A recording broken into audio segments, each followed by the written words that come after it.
resulta que los cambios de temperatura han sido bastante violentos, así que no he escapado a ello.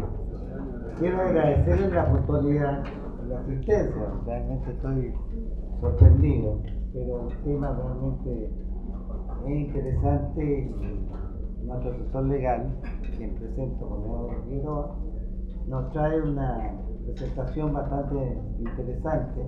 ¿No se oye bien atrás? Va a ser difícil que me oigan porque estoy medio afónico, pero suben un poco. Gracias. Vamos a tratar, o va a tratar, digamos, con Eduardo, de hacer un paralelo entre lo que había y lo que hay. Creo que va a ser bastante más gráfico, va a ser más fácil de entender, para que ustedes sepan cómo tenían que desenvolverse en el pasado y cómo van a tener que desenvolverse con las nuevas disposiciones de la reforma tributaria. Esto ya está publicado en septiembre del año 2014, así que está en plena vigencia, pero la fecha en las cuales se va a empezar a aplicar en materia también de la charla que nos va a dar Juan Eduardo. Bueno, te dejo.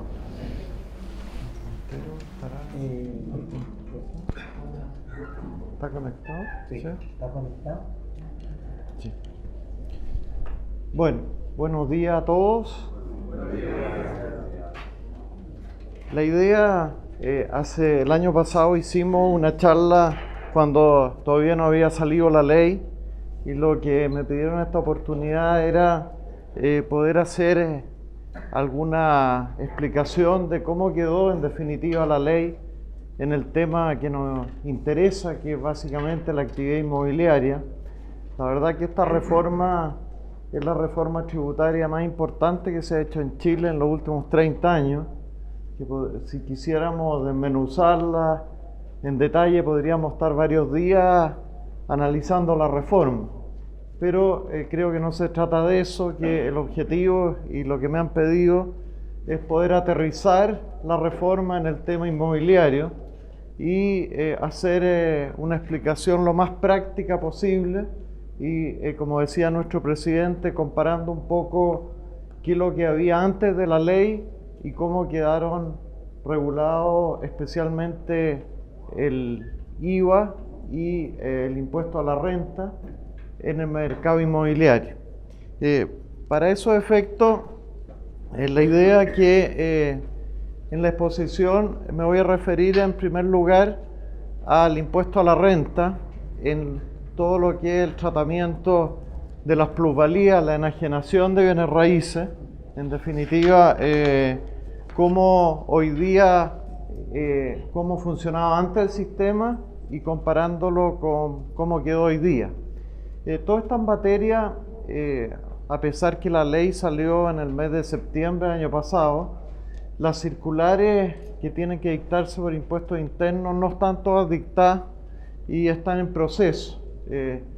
Hay solamente algunas circulares dictadas, pero que son importantes, igual las vamos a ver en detalle, tenerlas presentes, porque hay varias recetas prácticas y algunos tips que les voy a ir dando durante el desarrollo de la charla de algunas cosas que estimo que es conveniente hacer. Tratándose del IVA pasa una cosa parecida, en que si bien la ley está dictada y todavía en materia del IVA no está vigente, sino que tiene una vigencia postergada en el tiempo, tampoco se han dictado las circulares, las tienen prometidas para junio de este año, las circulares en materia de IVA. Bueno, partiendo en primer lugar respecto a lo que es el impuesto a la renta en la enajenación de los bienes raíces, para entender bien la reforma es bueno tener claro cuál es el régimen actual, porque el régimen de la reforma todavía no ha entrado a regir, va a entrar a regir el 1 de enero del año 2017 en términos generales. Hay varias normas transitorias, después las vamos a ver con más detalle, pero lo que es lo importante, que es el impuesto a las plusvalías, entra a regir en enero del 2017. Entonces creo que es útil tener claro cuál es la norma que hoy día nos rige y en función de eso a lo mejor y vamos a ver que es conveniente hacer algo, es recomendable hacer algunas cosas. En primer lugar, el régimen actual, la regla general es que las personas naturales que no son habituales en la compra y venta de bienes raíces, cuando venden no tributan. La ganancia de capital no paga impuesto a la renta. La ley de la renta exige algunos requisitos, pero en la esencia es que se debe tratar de contribuyentes que sean personas naturales, que no lleven contabilidad, que no sean contribuyentes de primera categoría y que no desarrollen en forma habitual el negocio de la compra y venta de bienes raíces y que también no hagan una operación con una sociedad relacionada en que tengan participación de un 10 o más por ciento. Ahí hay varios casos que están en el artículo 17, número 8 de la actual ley de la renta y en el artículo 18 que define los casos de habitualidad. Creo que es bueno para tener claro el panorama de hoy hacer un pequeño repaso de cuándo hay habitualidad. La ley actual en el artículo 18 establece básicamente dos tipos de presunciones. Unas presunciones que son de derecho, que significa que no admiten prueba en sentido contrario, y otra presunción simplemente legal de cuando hay habitualidad. Y la habitualidad, en el caso de la presunción legal, es cuando entre la operación de compra y venta uno no realiza operaciones con un año de diferencia. El plazo es de un año. Y tratándose de las subdivisiones urbanas o rurales, si la enajenación se hace dentro de los 4 años posteriores a la subdivisión, se entiende que ahí hay una presunción de derecho de que sea habitual. Lo mismo ocurre con la venta de edificios o departamentos, si se hacen dentro de los 4 años desde que se construyó. Esa es básicamente la norma que tenemos hoy día vigente. Ahora, el sistema nuevo, en la ley de septiembre del año pasado, lo que hizo fue derogar estas normas que estamos viendo y crear un sistema en que la regla general es que todo contribuyente tiene que pagar impuestos por la ganancia de capital, salvo ciertas excepciones que vamos a ver y que las vamos a analizar en detalle. Y esta reforma de la ley 20.780 entra a regir para estos efectos de la tributación de las plusvalías en el mes de enero, el 1 de enero del 2017. O sea, lo que significa que si ahora hacen una venta con ganancia de capital, una persona natural que no sea habitual, queda bajo el régimen antiguo y no paga por esa ganancia de capital. Ahora, el nuevo régimen, según la información que ha salido por la prensa, el objetivo de este impuesto a las plusvalías en los bienes raíces es recaudar la suma de 36.924 millones de pesos anuales. Y según las declaraciones que hacía cuando se aprobó la ley el ministro de Hacienda, era que aquí había una situación de elusión tributaria en que no se justificaba de que los bienes raíces tuvieran este tratamiento, que quedaran liberados el mayor valor de la tributación. Entonces, en base a eso se estableció la idea de que la regla general, que era que la persona natural no pagaba impuestos por su ganancia de capital si no era habitual, cambió radicalmente. Ahora, la regla general, ¿cuál es? Que el mayor valor de la enajenación de bienes raíces siempre paga impuestos a la renta por la ganancia de capital. Para estos efectos se considera el valor que uno compró corregido por el IPC. Ahora es importante tener claro algunas excepciones, porque como toda norma hay algunas situaciones de excepción y es interesante analizarlas porque la excepción significa quedar liberado de impuestos.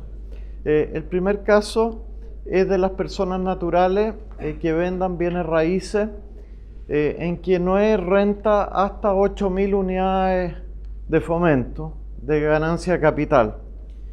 Y esto, durante la discusión de la ley, existía la duda cómo se iban a aplicar este tope de las 8.000 UF, y en definitiva la ley como salió y como se ha entendido hasta el momento, aunque hay todavía en esta materia una circular que está pendiente de dictar, es que las 8.000 UF son acumulativas, que no importa cuántos bienes raíces yo tenga, es como una cuenta corriente que yo tenga, que las primeras 8.000 UF están liberadas y cualquier ganancia por sobre las 8.000 UF va a tributar. Y esto no tiene límite en el tiempo, entonces, de modo de que esto va a obligar a llevar un registro de las operaciones que yo vaya haciendo para ver cómo voy gastando este crédito, digamos, este monto de las 8.000 UF que tengo. Ahora, hay otra situación de excepción que son los bienes raíces adquiridos hace más de 10 años, en que estos se rigen por las normas antiguas. Ahora, ¿esto qué significa? De que deben cumplirse los mismos requisitos que se cumplían bajo la norma antigua, que la venta la haga una persona natural, que no lleve contabilidad, que no sea habitual, que no venda una sociedad relacionada. En esos casos, todas las propiedades adquiridas con anterioridad al 1 de enero del año 2014, la plusvalía, la ganancia de capital no tributa. Ahora, hay algunos casos especiales que es bueno analizarlos porque tienen un tratamiento distinto de esta regla general y de estas excepciones que hemos visto. En primer lugar, los bienes adquiridos por herencia. Aquí la ley, de alguna manera, dentro de la idea de evitar la duplicidad en el pago de los impuestos, estableció una situación bien especial que cuando hay una sucesión y se tramita una posesión efectiva y se paga un impuesto de herencia, yo puedo ese impuesto de herencia hacerlo valer como crédito contra el impuesto que tendría que pagar el heredero por el mayor valor que obtenga el día de mañana vendiendo una propiedad que heredó. Ahora, es un beneficio hasta por ahí nomás porque en la práctica, ¿cuál es el problema? De que el valor base que me fijan para calcular la ganancia de capital es el valor del avalúo fiscal. ¿Y por qué? Porque en el impuesto de herencia y donaciones, tratándose de la tributación de los bienes raíces, pagan el impuesto no por el valor de mercado, sino por el avalúo fiscal. Entonces la ley estableció esta misma regla para el caso de las plusvalías, lo que significa que en definitiva, si bien yo voy a tener este crédito del impuesto de herencia que pagué, pero la base conforme a la cual se va a calcular la ganancia de capital va a ser la diferencia entre el avalúo fiscal y el valor en que vende el heredero, lo que en la práctica va a significar que en definitiva ese crédito es bien poco lo que le va a servir. Otra situación que la ley da también normas especiales es cuando se adjudican bienes raíces en una partición, en que esto es importante porque el valor en que se adjudique un bien raíz en una partición, la ley establece que no es renta, pero si posteriormente vende el adjudicatario, ahí el valor de adquisición va a ser también el avalúo fiscal, corregido por el IPC, lo cual también me lleva a una situación de que en la práctica estoy postergando la tributación del impuesto de la ganancia capital, porque tarde o temprano ese adjudicatario del bien raíz que lo adquirió en la partición, si lo vende, va a tener que pagar impuestos por la diferencia entre el avalúo fiscal corregido por IPC y lo que obtuvo en la venta. Y por último, tenemos otra situación también que es especial, que cuando hay un matrimonio casado en sociedad conyugal y pactan la separación total de bienes o liquidan la sociedad conyugal, en ese caso la ley que dice que no constituye renta el mayor valor en que se adjudique un bien raíz, o sea, hasta ahí estamos bien, digamos, no hay norma especial para la valorización del bien en la partición, y la enajenación por el adjudicatario posteriormente, ahí no se aplica esta norma que veíamos en los dos casos anteriores. Ahora, es importante tener claro un concepto de qué es lo que se entiende por la fecha de adquisición, porque aquí siempre ha habido una discusión, o había una discusión con impuestos internos, en que muchas veces se planteaba la duda si uno debía tomar como fecha la fecha del contrato o la fecha de la inscripción en el conservador de bienes raíces. Esto la ley viene a zanjarlo y establece de que la fecha de adquisición es la fecha del contrato y no la fecha de la inscripción, con lo cual ya esta discusión desaparece. Es bueno tenerlo en cuenta. Ahora, ¿cómo se calcula? Pensemos que se trata de una operación que va a estar afecta al impuesto a la renta, pues, la ganancia de capital. Es importante tener claridad cómo se determina este valor de adquisición. Y para eso la ley me da tres opciones de cómo yo voy a determinar el valor de compra. Primero, el valor en que lo adquirí, actualizado por IPC, más las mejoras que yo haya hecho en la propiedad, que también puedo agregarlas. Pero no cualquier mejora, porque la ley le pone un apellido ahí. Tienen que ser mejoras que yo las haya declarado para los efectos del pago de las contribuciones. Si en el impuesto de las contribuciones yo no declaré una ampliación que hice a la casa, no podría esa ampliación meterla en el valor de adquisición. La segunda alternativa es el avalúo fiscal que tenga la propiedad al mes de enero del 2017, reajustado por el IPC entre diciembre del 2016 y el mes anterior a la enajenación.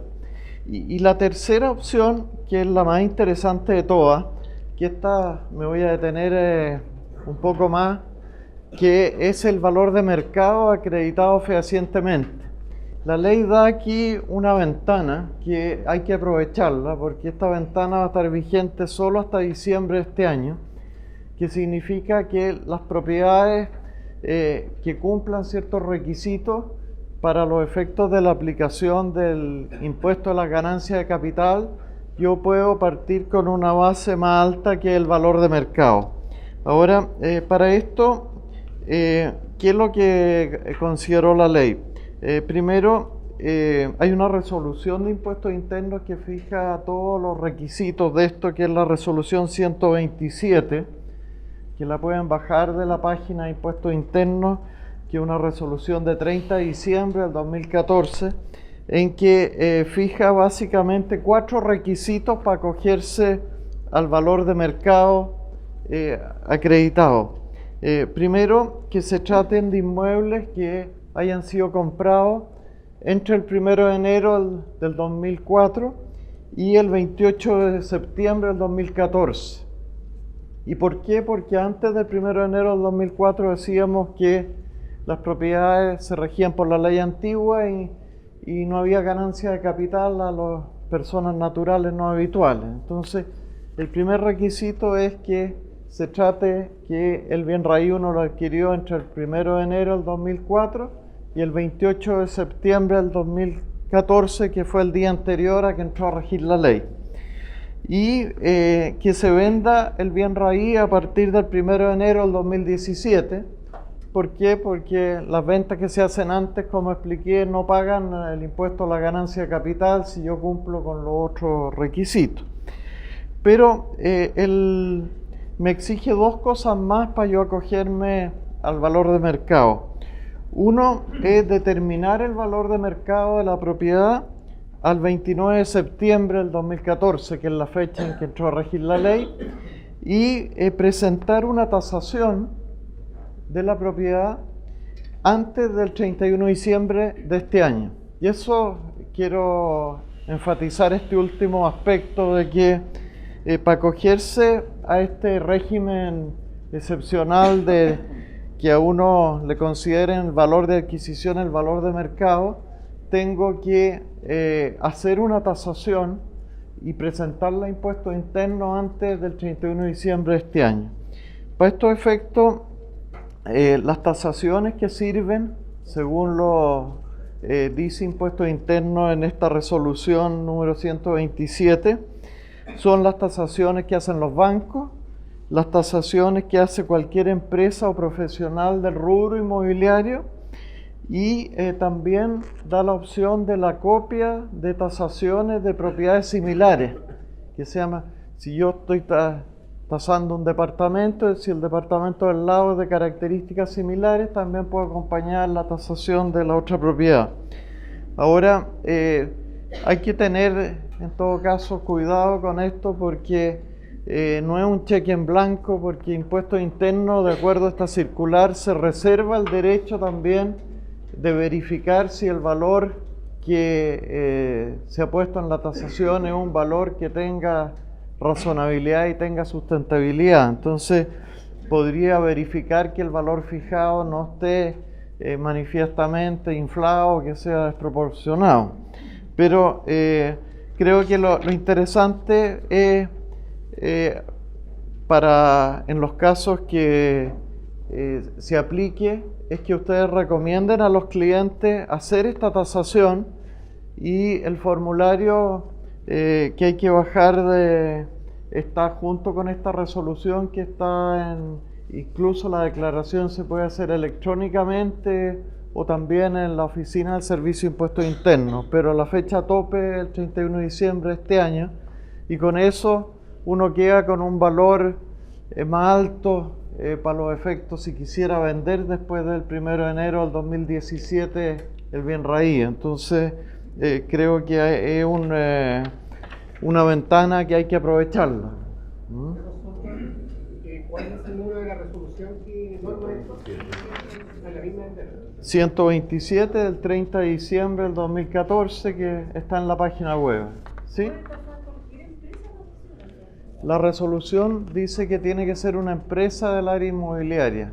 No fija requisitos especiales, sino que dice que puede ser una tasación o bancaria o tasador que sea empresa o profesional del rubro inmobiliario. No da más detalles esa la resolución. La pregunta la vamos a dejar para el final. Bueno, voy a avanzar para no perder el hilo. Después al final vemos las preguntas mejor.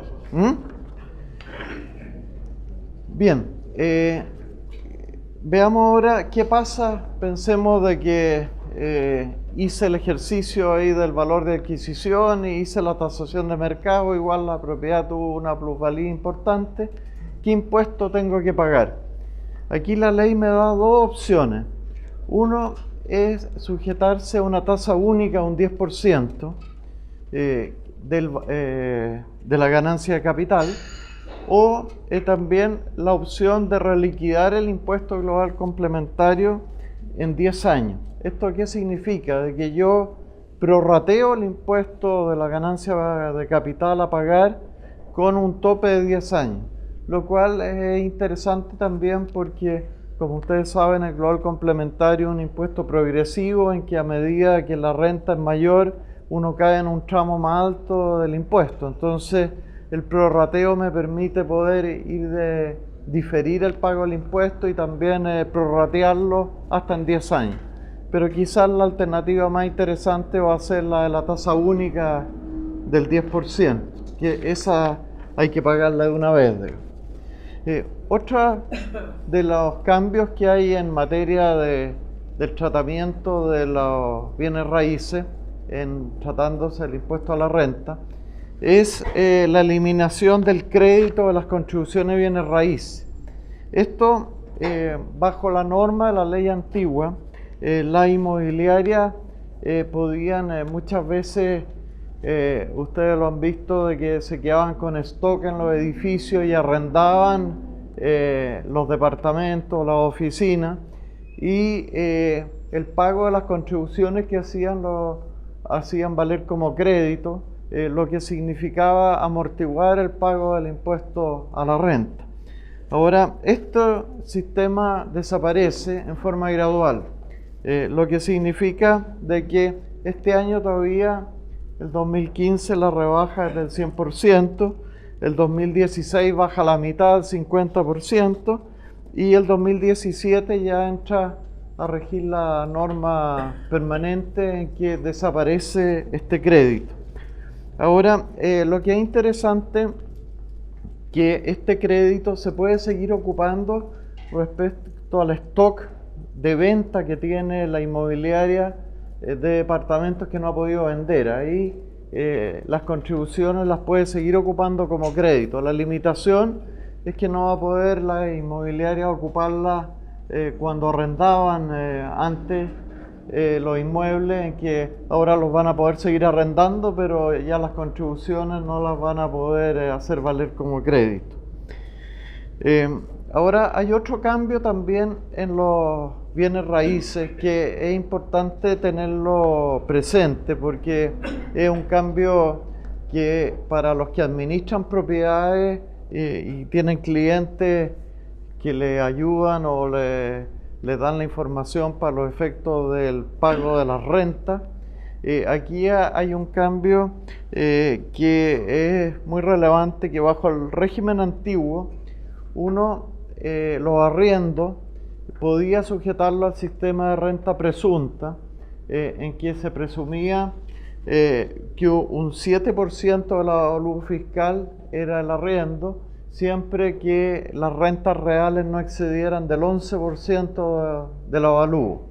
Este régimen de renta presunta desaparece y obliga ahora que todos los arriendos hay que declararlos en base a la renta efectiva, en definitiva esto significa un cambio que ya entra a regir para los efectos de este año, o sea, las rentas de los arriendos de inmuebles que se generen durante el año 2015, que se tienen que incluir en la declaración del año de abril del 2016, ya va a haber que hacerlo bajo el régimen de renta efectiva.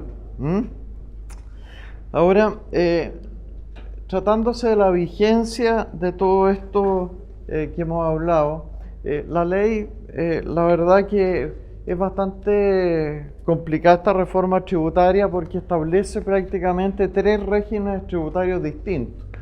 Uno es el régimen antiguo, en que uno se somete en ciertas cosas, otro que son regímenes transitorios y otro que son los regímenes definitivos. Ahora, la regla general en la materia que hemos visto es que las normas rigen desde el año comercial 2016, o sea, la declaración que yo haga en febrero del 2017 ya se van a aplicar estas normas nuevas. Esto está regulado, lo de las vigencias, en la circular de impuestos internos número 55, que es de fecha 16 de octubre del 2014.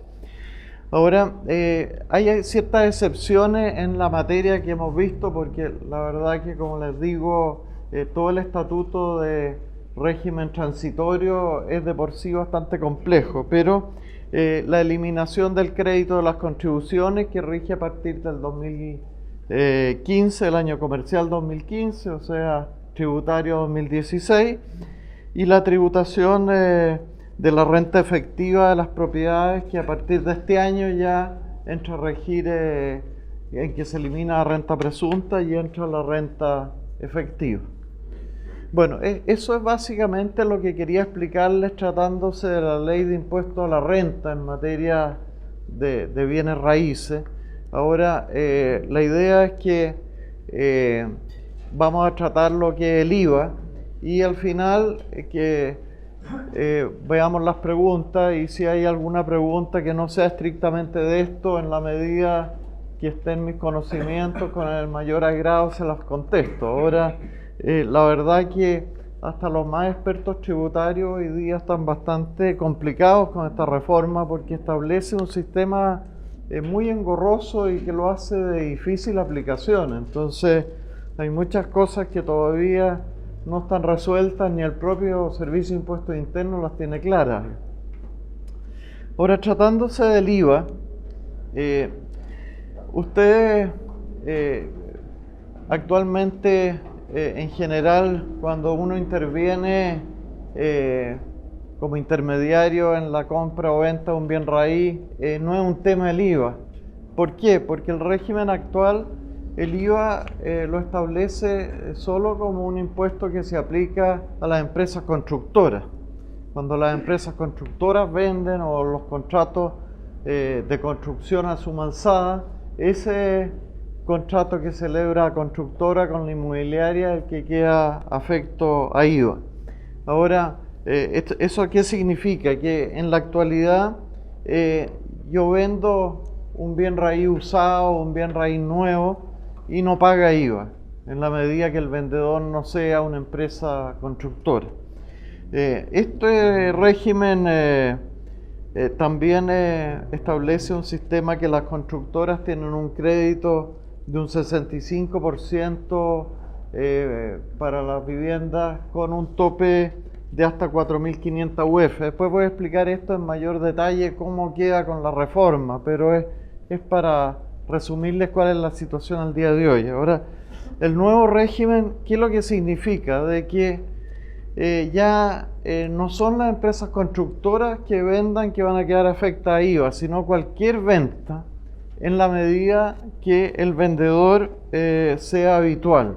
Y ese es el concepto base clave que hay aquí, el de la habitualidad. O sea que si bien se amplía mucho el horizonte de la aplicación del IVA, porque se va a aplicar no solo a las viviendas y a las propiedades nuevas, sino también a las usadas, pero exige un requisito, que es el requisito de la habitualidad, que lo vamos a ver con mayor detalle. La habitualidad, ¿en qué se traduce? De que la ley, ¿qué es lo que dice? De que para que una persona sea habitual en la venta de propiedades afecta a IVA, supone que ejerza el giro inmobiliario. Dentro de la discusión de la ley había la duda qué pasaba, por ejemplo, con los bancos que recibían en remate propiedades o se adjudicaban propiedades al liquidar las garantías hipotecarias. Eso hay una norma especial que dice que tratándose de los bancos no se les va a aplicar el IVA porque hay una norma expresa. Ahora, pero el requisito clave es la habitualidad. Ahora, cuando estáis hablando de venta, es un concepto más amplio porque no es solamente venta, sino que también se aplica esto, por ejemplo, cuando se aporta el bien raíz a una sociedad. En la medida que sea una inmobiliaria el que lo aporte, va a quedar, o sea, un contribuyente del giro inmobiliario, va a quedar afecto a IVA. Lo mismo va a pasar en la adjudicación de los bienes raíces. O sea que más que estrictamente no es solo venta, sino es que cualquier traspaso en que el que esté traspasando sea un contribuyente habitual o sea un contribuyente del giro inmobiliario.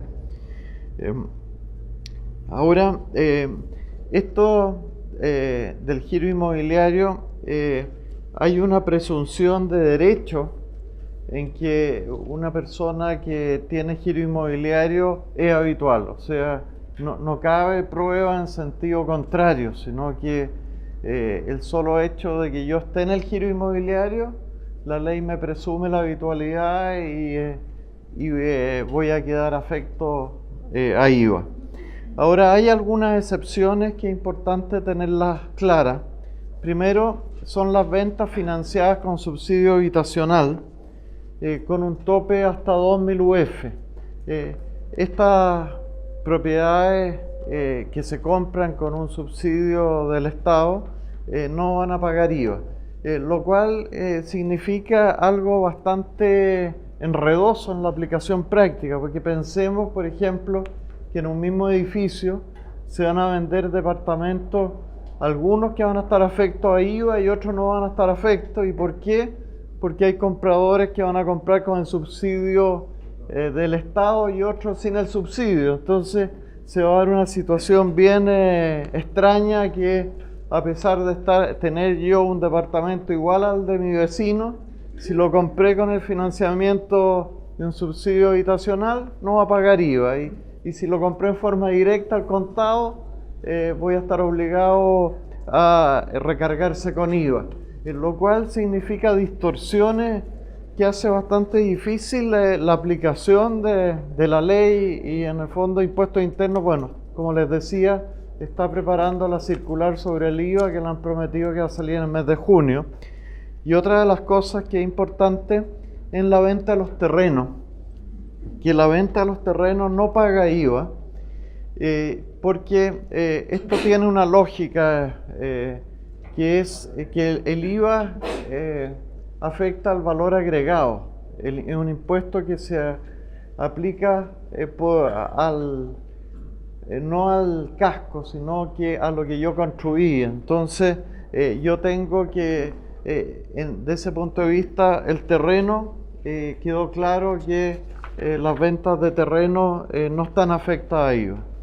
Ahora, hay otro hecho grabado, como las promesas de venta también. Por eso que hay que tener claro de que este concepto de venta, como les decía, es bastante más amplio, porque incluso van a pagar IVA en la medida que el vendedor sea del rubro inmobiliario, las promesas de venta y los arriendos con opción de compra, y también, por ejemplo, la venta de bienes raíces que forma parte del activo de una empresa que no se dedica al rubro inmobiliario, pero que vende el bien raíz donde tiene su edificio corporativo. Esa venta que es parte del activo de la empresa va a quedar también grabada con IVA. Ahora, el IVA, para yo determinarlo, es interesante de que yo puedo descontar para la aplicación del IVA el valor del terreno, y eso, dentro de lo circular que está preparando Impuestos Internos, va a venir en la forma y toda la metodología para descontar el valor de los terrenos, que esto va a tener un tope. Y tratándose de las viviendas usadas, ahí se aplica el IVA solo sobre el mayor valor, porque ahí es más difícil determinar el criterio. Entonces la ley ahí habla del mayor valor. Luego tenemos lo que le explicaba del crédito especial IVA. El crédito que con motivo de la reforma que hubo por el terremoto del año 2010 se había rebajado, ahora se vuelve a recortar de nuevo, porque se establece que el crédito especial IVA que tienen las empresas constructoras va a tener un tope de 225 UF por cada vivienda que tengan un precio hasta de 2.000 UF como valor de construcción. esta norma también entra a regir en forma gradual y se va aplicando. Hay una circular que es la circular 65 que regula esta materia, que es del 15 de diciembre del 2014, en que establece la vigencia gradual, que a partir del 1 de enero del 2015 el crédito no puede exceder a viviendas hasta 4.000 UF. Después, a partir del 1 de enero del 2016, son viviendas que no excedan el valor de construcción de 3.000 UF. Y a partir del 1 de enero del 2017 ya entra el régimen definitivo, que es valor de viviendas que no excedan de las 2.000 UF. Ahora, esto, ¿qué es lo que significa o qué impacto va a tener en el precio de las viviendas? El impacto, evidentemente que va a significar un alza en el valor de las viviendas. Ahora, según los cálculos que se han hecho especialmente en la Cámara de la Construcción, va a ser variable cuánto va a subir, porque va a depender mucho cuánto es el valor del terreno, porque normalmente en las propiedades más valiosas el terreno y los terrenos más grandes tienen una incidencia mayor. Entonces eso va a significar de que en las propiedades de mayor valor, según los estudios que ellos han hecho, va a subir menos el precio de las viviendas, porque impacta más la rebaja que el valor del terreno. Ahora, tratándose de viviendas medias de 3.000, 4.000 UF, el cálculo de la Cámara de la Construcción es que el alza de precio de las viviendas debiera ser del orden de un 5 o 6% cuando entre a regir. Por eso que ustedes habrán visto que hay muchas inmobiliarias que hoy día, como gancho de venta, ofrecen que venden sin IVA y que pueden comprar hoy día sin quedar afecto a IVA. Ahora, la vigencia de esta norma es para el año comercial 2016, o sea, el año tributario 2017, pero lo que es importante tener claro que no se aplica a los proyectos inmobiliarios que tengan permiso de edificación al 1 de enero del 2016. O sea, yo tengo todo este año para solicitar el permiso de edificación, pero tiene un agregado a la ley, que la venta tenga que hacerla a más tardar dentro de un año. O sea, significa que para no quedar afecto a IVA, tengo que cumplir con dos requisitos. Primero, tener el permiso de edificación este año, y segundo, vender dentro del año comercial 2016 hasta el 31 de enero, hasta el 31 de diciembre. Si no cumplo con estos requisitos, se me va a gatillar el IVA. Eso es básicamente lo más importante de la ley del IVA. Ahora, un poco a título de conclusión, lo que esta reforma, ya habiendo pasado varios meses en que la ley se aprobó, según los estudios que se han hecho, especialmente en la Cámara de Construcción, va a implicar un efecto en el mercado inmobiliario y en los precios. Entonces, me parece de que no es solamente una medida de marketing, este anuncio de que las propiedades van a subir, sino que es una realidad económica, porque normalmente los inmobiliarios van a traspasar esta mayor carga tributaria a precio. Y también, mirado al punto de vista del impuesto a la ganancia de capital, hay un desincentivo a los propietarios de bienes raíces que compran bienes raíces pensando en las plusvalías, porque si bien tienen los primeras 8.000 UF liberadas, pero cualquier ganancia de capital sobre las 8.000 UF se les va a aplicar el impuesto. Y de alguna manera, tratándose del IVA, es importante tener claro que el cambio es bien radical porque normalmente tratándose de un bien raíz usado uno no tenía, el IVA no era tema, digamos. Ahora sí va a ser tema en la medida que ese bien raíz usado lo venda alguien del giro inmobiliario. Lo que significa que va a haber que entrar a ver si es habitual y en definitiva va a haber que recargar el IVA en la operación. Bueno, eso es básicamente los que les tenía preparado para hoy en esta materia. Ahora, si quiere, abrimos una pregunta.